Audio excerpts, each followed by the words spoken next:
पाकिस्तान तहरीक इंसाफ के बल्ले का इंतखाबी निशान वापस लेने का अहम तरीन मामला है और ताज़ा तरीन इसमें अपडेट ये आ रही है कि पेशावर हाई कोर्ट ने इलेक्शन कमीशन का फैसला मुअत्तल कर दिया है। पेशावर हाई कोर्ट ने बल्ला वापस लेने के लिए पीटीआई की दरखास्त पर हुक्म इम्तना जारी कर दिया है और पेशावर हाई कोर्ट ने इलेक्शन कमीशन का फैसला मुअत्तल कर दिया है। पाकिस्तान तहरीक इंसाफ बल्ले का इंतखाबी निशान वापस लेने के लिए सरगर्म थी और अभी ये ताज़ा तरीन एक अहम फैसला सामने आया है। इस पर हम बात करेंगे। नुमाइंदा न्यूज़ वन अजमत गुल हमारे साथ मौजूद हैं। अजमत गुल, बताइएगा तफसीलात क्या हैं? जी बिल्कुल, ये पेशावर हाई कोर्ट ने इलेक्शन कमीशन का जो फैसला था वो मुकम्मल तौर पर मुअत्तल कर दिया है। इस हवाले से तफसीली फैसला बाद में जारी किया जाएगा। इससे पहले जज ने रिमार्क्स दिए थे, उनका कहना था कि इलेक्शन सर पर है तो इसी वजह से निशान भी नहीं ले सकते और इंटर पार्टी इलेक्शन भी कलदम नहीं करार दे सकते। इस हवाले से पेशावर हाई कोर्ट के सिंगल बेंच ने फैसला दिया है और फैसला मुअत्तल किया है। जो इलेक्शन कमीशन का फैसला था उनको मुअत्तल कर दिया है। फिलहाल इस हवाले से तफसीली फैसला बाद में जारी किया जाएगा। फिलहाल ये रिमार्क्स भी जज ने दिए हैं कि चूंकि अहम फैसला है तो इसी वजह से ये फैसला आज किया जा रहा है और फैसला मुकम्मल तौर पर मुअत्तल कर दिया गया। जो इलेक्शन कमीशन में जो इंटर पार्टी इलेक्शन के हवाले से पाकिस्तान तहरीक इंसाफ का जो फैसला था पेशावर हाई कोर्ट के सिंगल बेंच ने मुअत्तल किया है। जी अच्छा, ये बताइएगा तफसीली फैसला कब तक सामने आएगा और दूसरा ये कि इलेक्शन कमीशन ने किस किस को नोटिस जारी किए हैं फरीकैन में? जी बिल्कुल, इस हवाले से जो प्राइवेट अपराध है उनको भी इस हवाले से नोटिस जारी किए गए थे, जबकि इलेक्शन का कमीशन और गवर्नमेंट को भी इस हवाले से नोटिस जारी किए गए थे, जिसमें डिप्टी एडवोकेट जनरल पेश हुए थे और उन्होंने भी इस हवाले से अपने वास्ते वो दिए थे। जबकि इलेक्शन कमीशन का जो फैसला था वो सिंगल बेंच ने मुअत्तल किया है। इलेक्शन शेड्यूल जारी हो गया है, निशान देना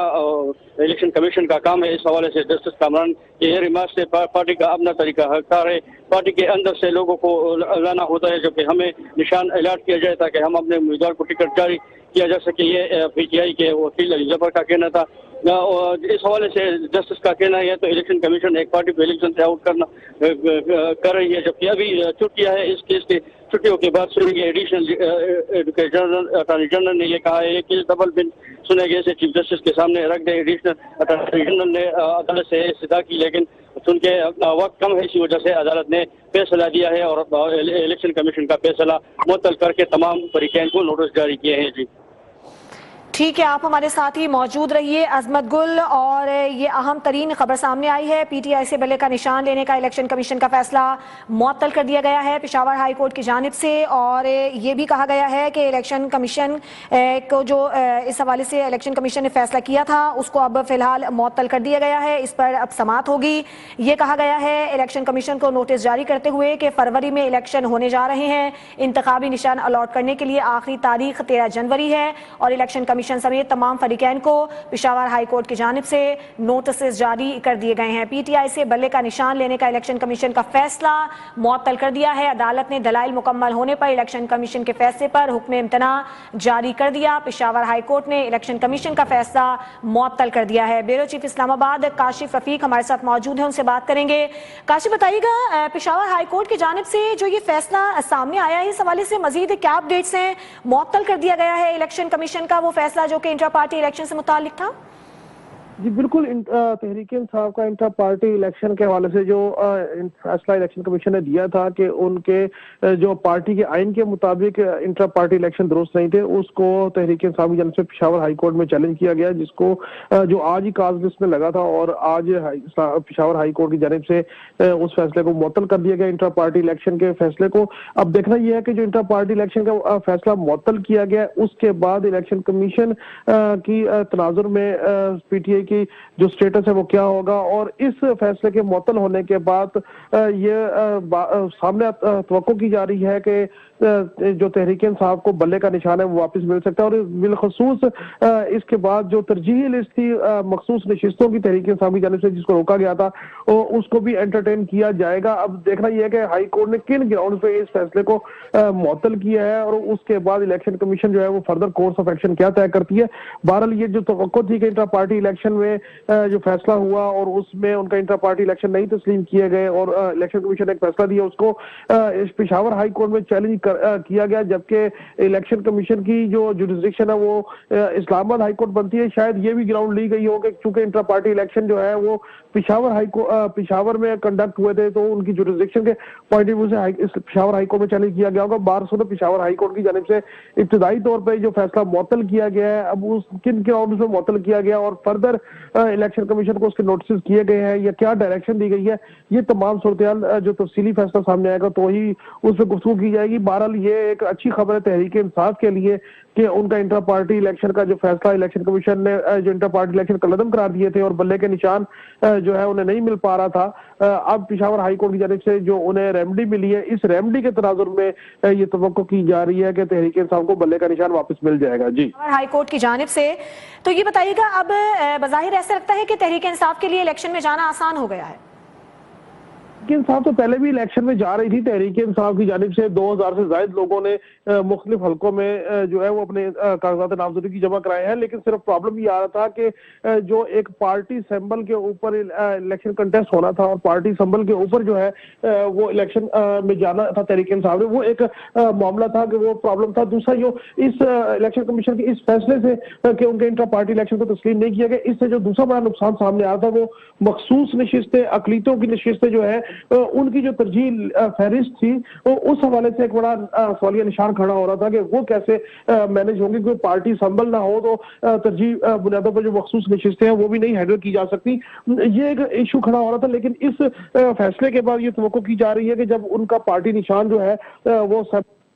मिल जाएगा तो उसके बाद ये तवक्को है कि उनका जो है वो तरजीह बुनियादों पर जो अकलीतों की नशिस्तें हैं और इसके अलावा जो मखसूस नशिस्तें खवातीन की, वो भी तहरीक इंसाफ की एंटरटेन हो सकेंगी और वो जो उनका राइट है। और जो पार्टी का सैंपल मिलने के बाद ये होगा कि जो पार्टी के उम्मीदवार है वो बाकायदा बल्ले के निशान पर इलेक्शन कंटेस्ट कर सकेंगे और उससे ये है कि जमाती बुनियादों पे ये तवक्को कर रही तहरीक इंसाफ के बल्ले के निशान के ऊपर उन्हें मैक्सिमम वोट जो है वो ले सकती है। दूसरी जानिब क्या इलेक्शन कमीशन भी सिर्फ फैसले को चैलेंज कर सकता है या इलेक्शन कमीशन के पास क्या ऑप्शंस हैं?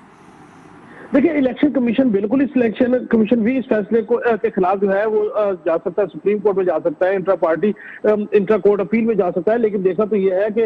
इलेक्शन कमीशन जो है उसके जो फैसला था उसको जब पेशावर हाई कोर्ट ने मुअत्तल किया है तो किन ग्राउंड पे मुअत्तल किया है, तो उन ग्राउंड का जायजा लिया जाएगा और उसके बाद इलेक्शन कमीशन जो है ये तवक्को है कि इलेक्शन कमीशन भी अगर चाहे तो इसको सुप्रीम कोर्ट में चैलेंज कर सकता है या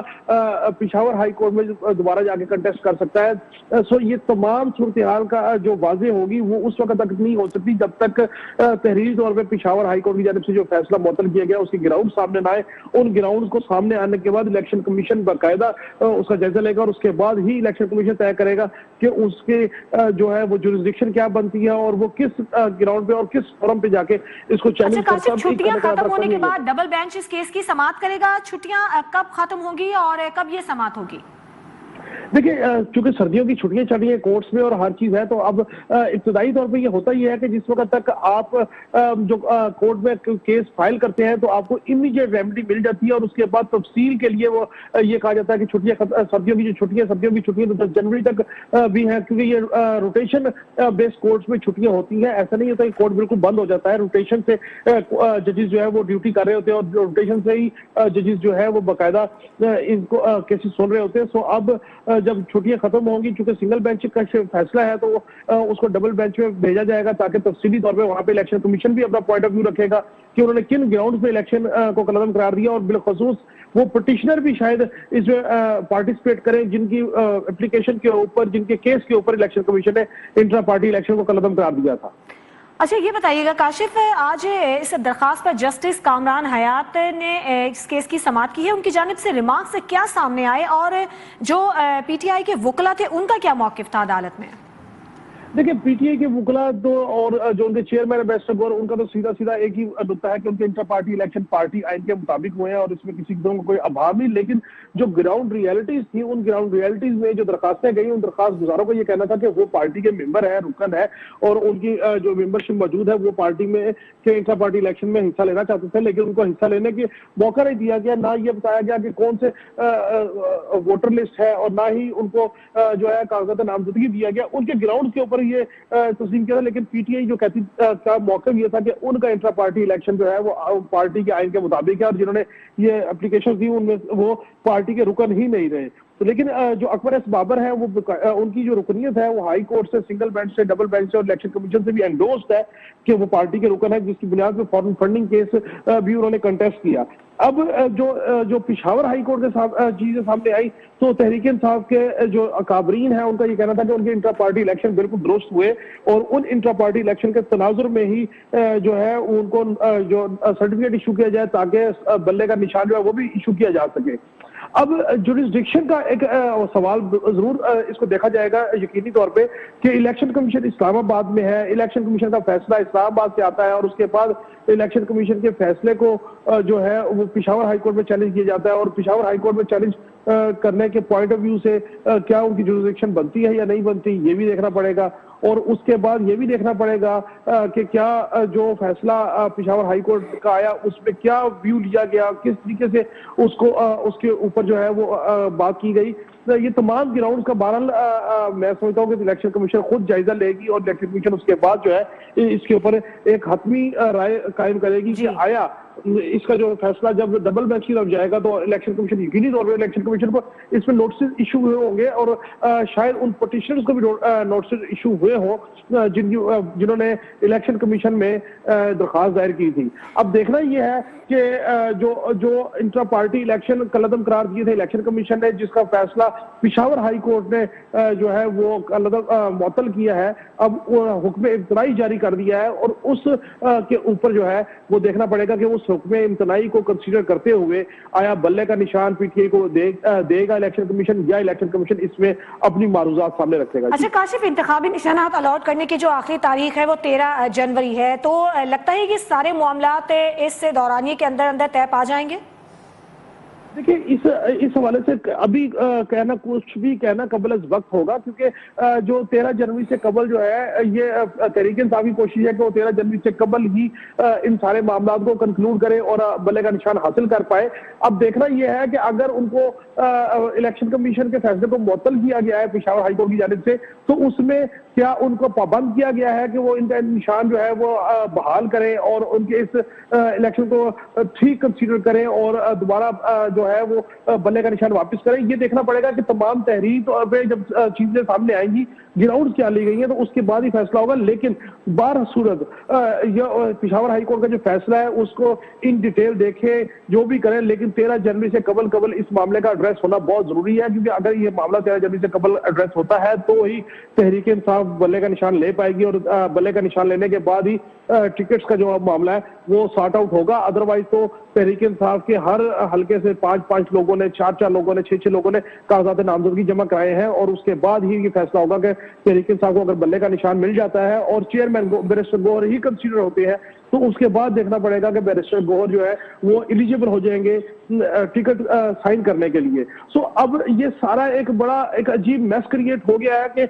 जो इलेक्शन कमीशन है वो आईनी इदारा है, उसने एक चीज सुनी, उसके ऊपर उसने फैसला दिया, उस फैसले को पिशावर हाई कोर्ट में चैलेंज किया गया, तो इस्लामाबाद हाई कोर्ट में क्यों चैलेंज नहीं किया गया? क्योंकि इलेक्शन कमीशन तो इस्लामाबाद में मौजूद है, उसके बाद अपर फोरम जो है वो सुप्रीम कोर्ट बनता है। तो मैं ये समझता हूँ कि पिशावर हाई कोर्ट में जब इस मामले को चैलेंज किया गया है और उसको मुअत्तल किया गया है, इससे कबल पिशावर हाई कोर्ट के हुक्म पर ही इलेक्शन कमीशन ने 24 घंटे के अंदर अंदर इंट्रा पार्टी इंतखाबात का जो फैसला वो सुनाया था। अब जाहिर ये लगता है कि बल्ले का निशान तहरीक इंसाफ को वापस मिल जाएगा, और उसके बाद तहरीक इंसाफ जो है अपनी तरजीह जो लिस्ट है खवातीन की, अकलियतों की, वो भी इलेक्शन कमीशन में इन प्लेस कर देगी, और इलेक्शन कमीशन उसको कंसीडर कर लेगी, और उसके बाद अगर उनको सैंपल अलॉट हो जाता है बल्ले का, तो उसके बाद बाकायदा टिकट्स का सिलसिला जो है वो शुरू हो जाएगा। जी ठीक है काशिफ रफीक, आप हमारे साथ ही मौजूद रहिए। पेशावर हाई कोर्ट ने पाकिस्तान तहरीक इंसाफ के इंट्रा पार्टी इंतखाबात का लदम और पार्टी निशान वापस लेने के